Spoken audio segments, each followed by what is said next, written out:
మరలా చెప్తున్నా, నీ ఆటో దోడ దగ్గర కానీ, నీ ఉద్యోగం చేసే దగ్గర కానీ, నీ కూలి పని దగ్గర కానీ, నీ కష్టార్జితంలో లాభాన్ని ఏ విధంగా ఆలోచిస్తున్నావు గుర్తెట్టుకో.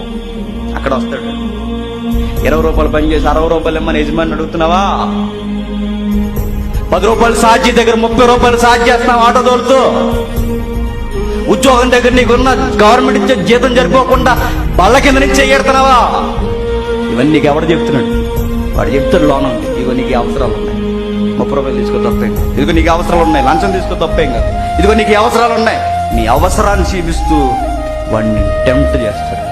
చాలా మంది ఎన్ని ఎందుకమ్మా వ్యభిచారం చేస్తామని అడిగితే అన్నదట, మరి ఏం చేస్తామండి, ఏం చేస్తామండి మరి బతకడం ఎలా అండి, ఎలా పోతుంది?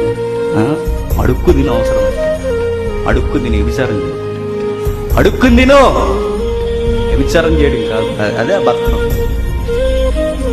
నేను మళ్ళీ చెప్తున్నాను, దేవుని నీతి నియమాల కోసం అవసరమైతే పస్తులు ఉండడం తప్ప అపవాదు చెప్పే మాటలు వినే చెప్పండి, సుఖాలు ఎదుక్కోడు. మరలా చెప్తున్నా, అరణ్యంలో ఇశ్రాయేలు రాలిపోయిన